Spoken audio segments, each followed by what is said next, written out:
And for our first technical presentation, to introduce our technical speaker, may I call upon our Code of Ethics Director, Engineer Maria May M. Atole.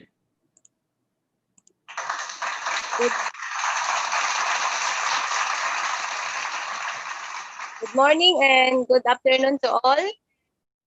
Our first technical speaker from Pangasinan is a Bachelor of Science and Electrical Engineering graduate from Technological Institute of the Philippines.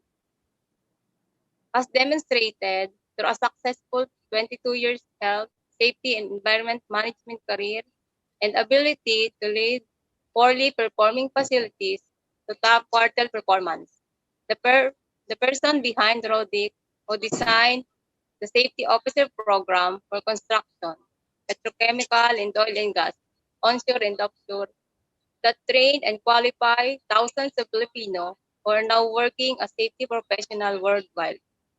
Experienced and expert in handling the different level of management in the Philippines and overseas, with emphasis on oil and gas operations, refinery, production, facilities, construction projects, power plants, transmission line, production and training platforms, and parallel. The father of the #1 safety training organization in the Philippines that develops, designs, and handles training for the Safety Officer Training Course for construction, petrochemical, oil and gas program, onshore and offshore, that already qualifies thousands of safety professionals who are now working in oil and gas, petrochemical, construction, industries for local and international companies like Shell, Petron, Total Safety, CCIC, CTJB, Qatar Gas, Qatar Petroleum, Aramco Projects, Chevron, Miescor, Al-Mansuri, Global Santa Fe, Transocean, Saipem, and etc. Well adept in HSC international standards such as OSHA, APE, ANSE, and FPA, ASME, and other HSC requirements. Strong analytical skill in hazard and risk analysis and management. HASOP, HASWOOPER, HASED, FMEA, JSA, and JHA. Committed to provide an excellent performance and a strong leadership in achieving zero accidents. Trained and experienced HSC speaker in great analytical knowledge on all aspects of occupational safety and health standards. Please all welcome Mr. Rodelio Tamayo Biado.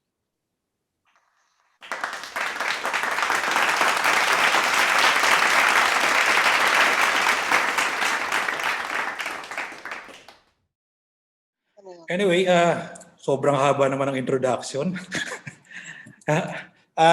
Good afternoon sa inyo lahat. Good morning pala, no? Good afternoon sa Pilipinas. Thank you so much for that introduction. No? Medyo sobrang haba yata. Anyway, you just can call me Rodel na lang. No? I'm a safety professional, but basically I'm also electrical engineer. And I would like to thank you guys for inviting me for this 17th annual conference. Actually, I was surprised because this is my first time to join this conference from different professions, which is mechanical. No? Although I have a lot of friends from mechanical group also. Actually, Bonnie Medrano is also a friend of mine. I think that is from the Eastern region yata. Doon siya member na. Anyway, kanina nakikinig ako kanina kay the one from the PRC. And actually natutuwa ako because the encouragement that being showed by the PRC to the mechanical engineering group, not only to the mechanical but also for the other engineers. Nabanggit kanina yung CPD, no? Although nagiging issue ngayon sa Pilipinas, but that's a good point, no, na for us being kayo, no, katulad niyo mga mechanical engineers, na sabi nga we should not stop in learning, no, na kahit na may issue ang CPD, tuloy-tuloy pa rin dapat ang education natin, because it's a normal for us as a Filipino workers, especially abroad, mga OFW. Ayaw natin magpaiwan di ba? And actually, that's also one of the reasons why, on my part, I developed this training program for the Filipino workers, especially for the OFW, like different field of engineers. Kasi nga, I want all of us to have more skills. Ito nga yung pagiging safety. Okay, and siguro one thing na di-discuss ko for the group right now ay yung lockout-tagout procedure, which is very common sa atin, no, sa mga mechanical, sa electrical, because it's part of our job, no. For the mechanical, we have different engineering activities which involves lockout-tagout procedure. Okay, so when you say lockout-tagout, it's basically an energy isolation. So pag sinabing isolation, it's about, kasi nagkakaroon maraming ng misconception. Pag sinabing lockout-tagout, sisimplihan lang natin. When you say lockout-tagout, it's basically being used during the maintenance and repair. Okay? Doon lang siya normally ginagamit. Whether electrical yan, mechanical yan, or whatever activity. The lockout-tagout is being used for the isolation of any energy sources, especially during the repair and maintenance. Okay? So when you say energy isolation, it's very important na pagdating sa lockout-tagout, training program is very important to all of the employees. Employees involved, no, with regards to the procedure ng lockout-tagout procedure natin. So ano yung mga important aspect para maging successful yung program pagdating sa lockout-tagout? Number one, we have what we call the survey. So pag sinabing survey, kasi it's a part of our job being a safety professional. Kasi sa safety, our job is to design a safety program. What is this one?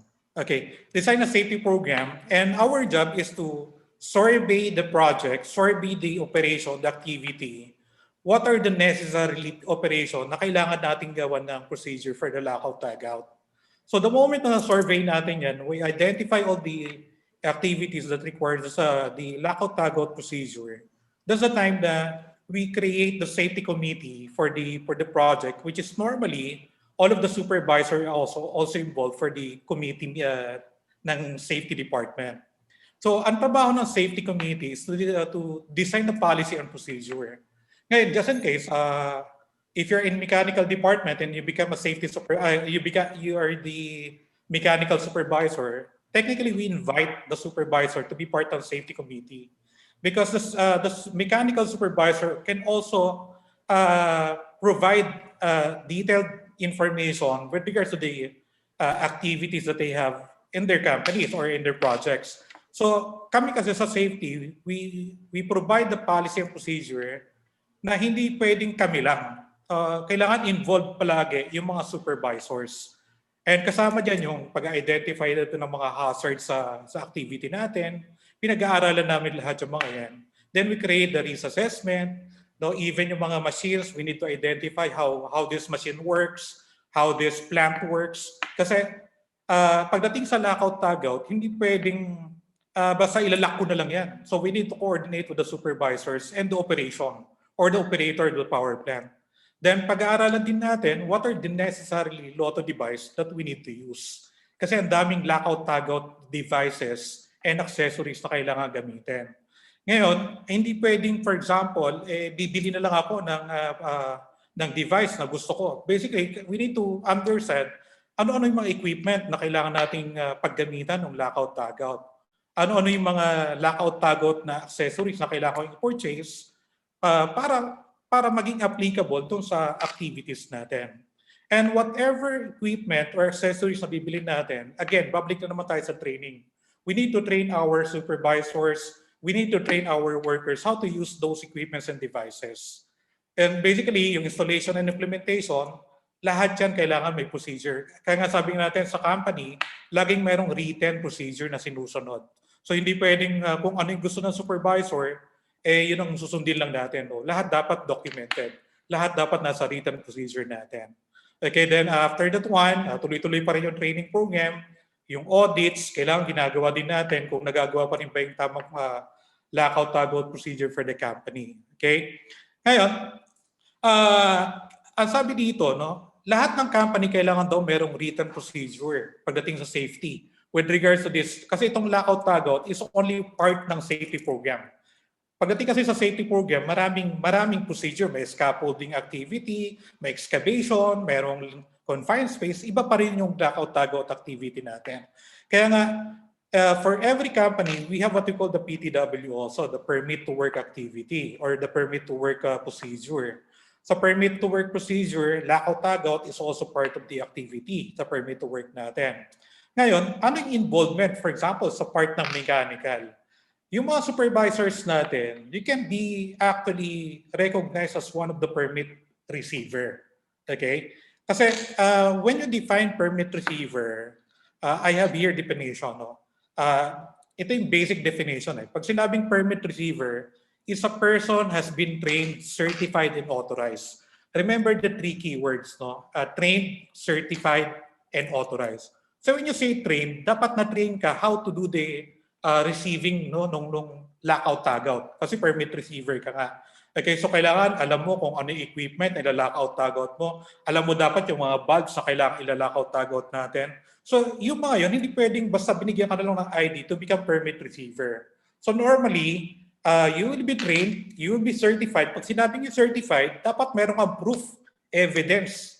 Doon na meron akong certification that I was been certified by the company to become a permit receiver. Some other company ang ginagawa, binibigyan ng ID yan additional.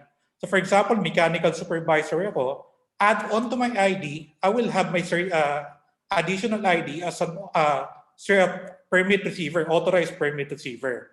Okay, so yun yung kumbaga add-on job. Kaya kung minsan, may mga na-encounter ako, bakit kami ang permit receiver?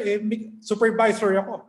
So technically, sabi ka natin sa safety, yung mga supervisor, part kayo ng aming kumbaga ng program. Hindi pwedeng kami lang mag-i-implement ng safety. Okay? So pag sinabi ng mga permit issuer, ito yung issue, no? Kasi ito marami ako na-encounter ng mga supervisors na ang permit issuer daw ba, pwede ba ang mga supervisor? So maybe can I ask one of the participants, is it possible na ang mga, like for example, mechanical supervisor, can it be a permit issuer also? What do you think, guys? If he's trained. Yes, sir. Do you think if you are a supervisor, can you be a permit issuer? Yes, as long as it was trained. Okay, maganda yung point. No? As long as you're trained, as long as you are certified, as long as you are authorized. Tama? Okay. Pero, that is medyo technical. Okay, bakit? Kasi kung titignan natin, on a part ng safety, hindi namin pwedeng payagan. Okay? Why? Kasi a supervisor, like for example, a mechanical supervisor, we cannot allow them to become a permit issuer. Why? Kasi nga, magkakaroon ng conflict. Kasi a receiver is normally parang ganito yun, ang permit receiver kasi is kung sino yung nagpapatrabaho. Do you get the point? So for example, I'm mechanical supervisor, meron akong welding activity, I'm in charge for that activity, I will be the permit receiver. So, hindi pwedeng ang supervisor maging permit issuer din at the same time. Okay, bakit? Kasi ang permit issuer dapat nakafocus sa safety. Na for example, pag sinabi kong, pag nag-apply yung permit receiver sa akin, there are a lot of requirements, you need to comply. Okay, kaya nga ang ginagawa natin, ang normal na permit issuer are the safety department. Okay, specifically the safety officer or the operator of the plant. Okay? Yun lang ino-consider natin. Kunyari, operator ng planta.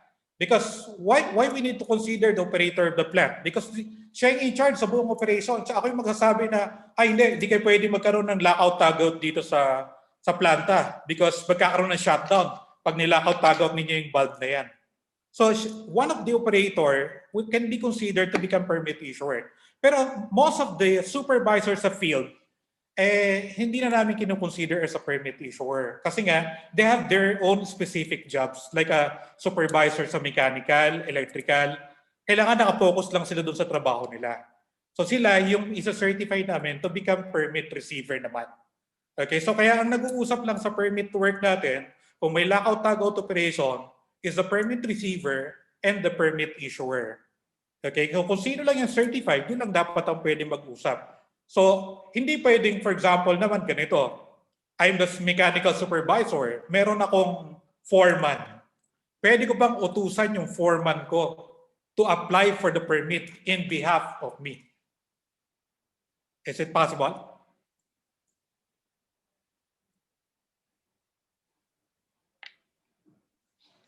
Posible ba yun, sir? For example, ako yung mechanical supervisor, meron akong foreman or leadman. Pwede ko bang utusan yung leadman ko o foreman ko to apply permit for the lockout, tagout, or whatever permit in behalf of me? Siya yung pipirma, hindi ako. If notarized. If notarized. Ano yun, sir? Ano yun, sir?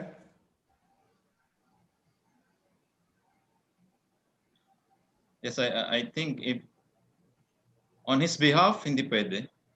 Okay. But if On he's behalf, hindi. trained and certified, yes, if he's trained, certified, and authorized, he can. Okay, that's good, no?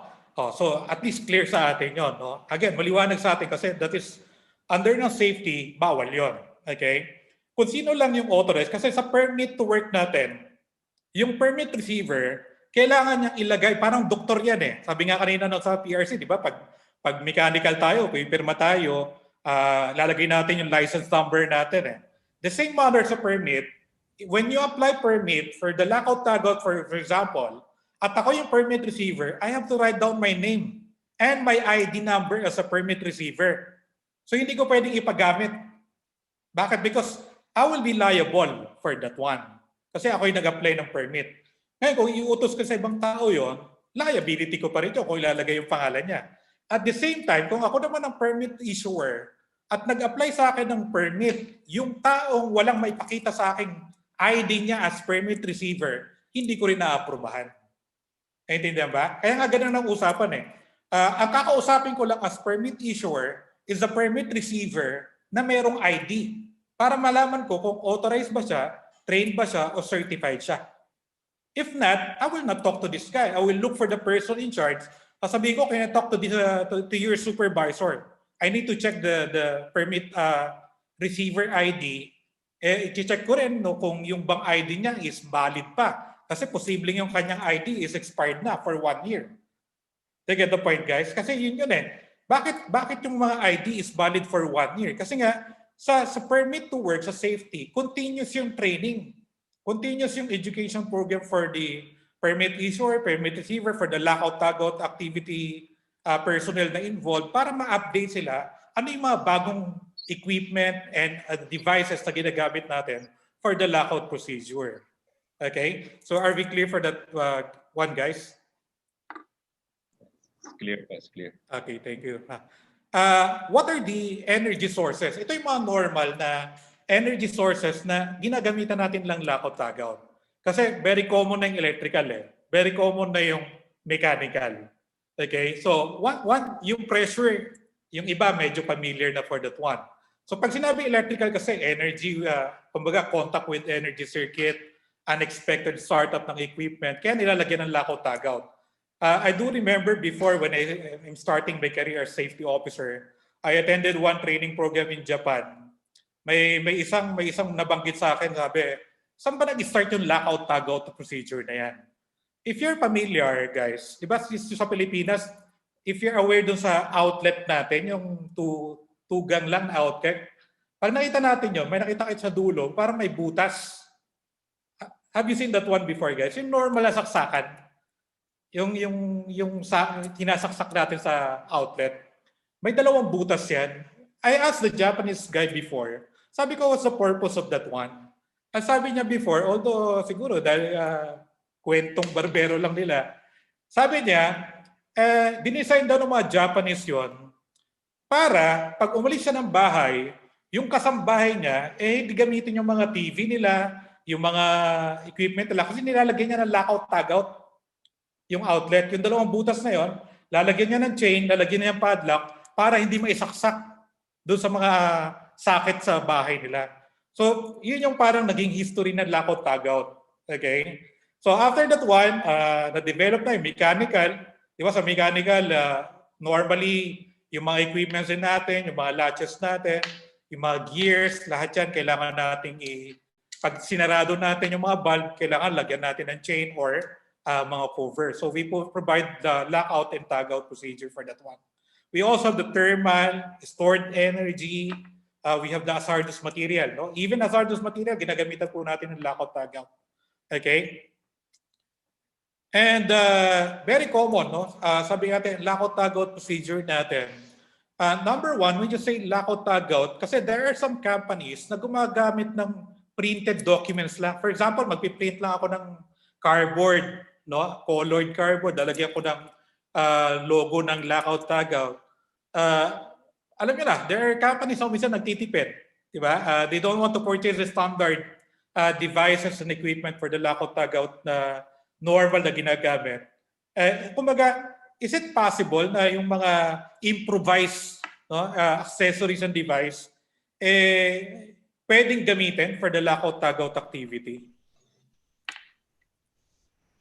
Improvise. Like for example, can I just purchase padlock sa Ace Hardware, sa Wilcon, just to use as a lockout tagout devices?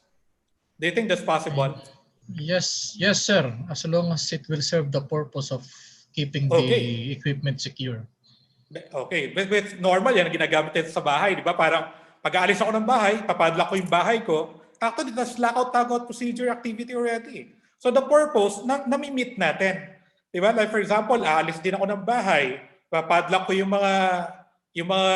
mga gates natin. That is lockout tagout procedure. Sa mga hotel, di ba? Pag ayaw natin magpa-istorbo sa room natin, we provide the tag outside, do not disturb.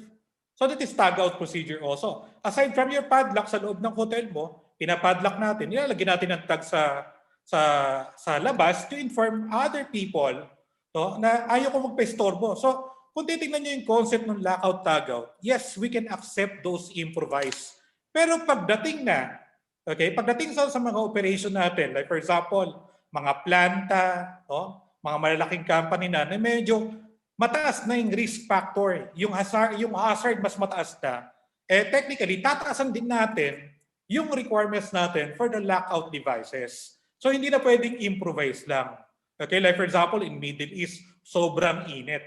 Okay, so ano i-consider natin? So i-consider natin yung mga devices natin na dapat i-consider yung temperature sa labas, yung weather and everything, na baka mamaya maarawan lang, matunaw yung plastic na ginagamit natin na tag. Okay, so lahat yun i-consider na natin.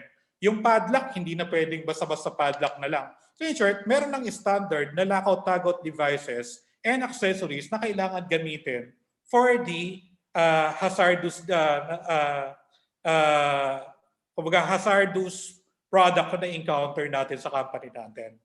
So yung purpose na pwedeng gumamit, kung maliliit lang yung mga, for example, company natin sa Pilipinas, simple lang naman yung company mo, hindi mo naman kailangan mag-purchase sa masyadong mamahalin ng mga devices.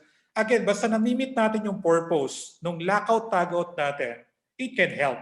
Okay? Pero pag tumataas na yung risk factor, kailangan, sabi natin sa safety, kaya nga may risk assessment, di ba?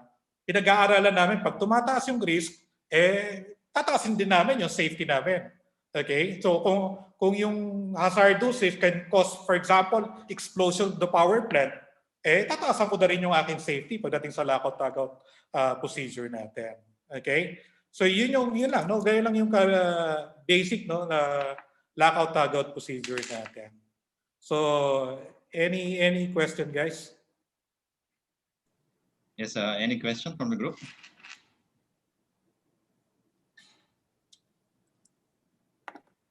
Anyone? I think, Mr. Rodelio, it is clear to all of us. So we will move on. Thank you, Mr. Rodelio Biado, for your very informative technical presentation about lockout and tagout procedure. And this is the essence of attending conferences like this, no? There is always something new. Akala ko po, lockout and tagout procedure lang, no? Meron pa palang something else. Meron pa pala siyang level.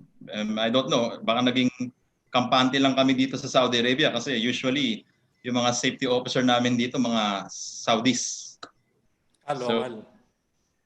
So medyo relax po sila. Mahirap masabihin, so we have to take care of ourselves na lang for that. So with that, to award the plaque of appreciation, I would like to call upon our chapter secretary, Engineer Jose Melvin Santos.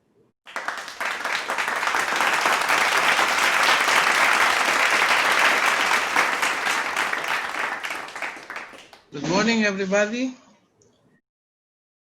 Philippine Society of Mechanical Engineers, Western Region, Saudi Arabia, Jeddah Chapter, presents this plaque of appreciation to Rodelio T. Viado, RSP, CMS, STS, SPS, RODEC President and CEO, in grateful recognition and profound appreciation of his unselfish dedication, support, and invaluable contribution for being the technical speaker on lockout tagout procedure during the chapter's 17th annual conference and general membership meeting, first virtual annual conference, given this 4th day of December 2020 via virtual conferencing.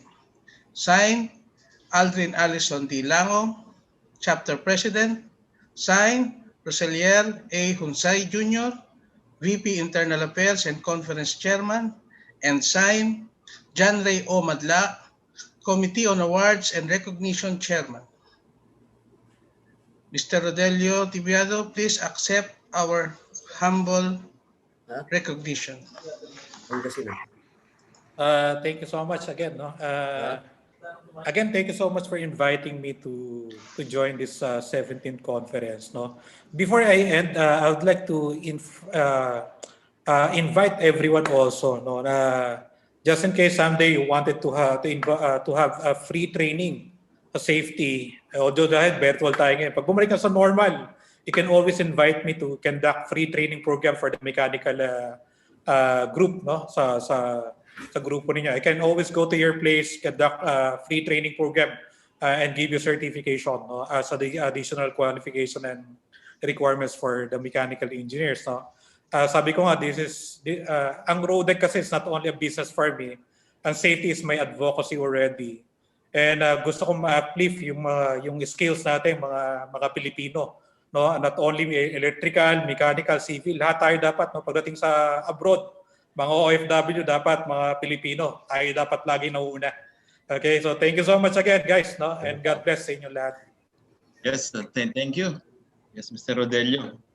And we're hoping that you join us in our future activities. Thank you very much. Thank you.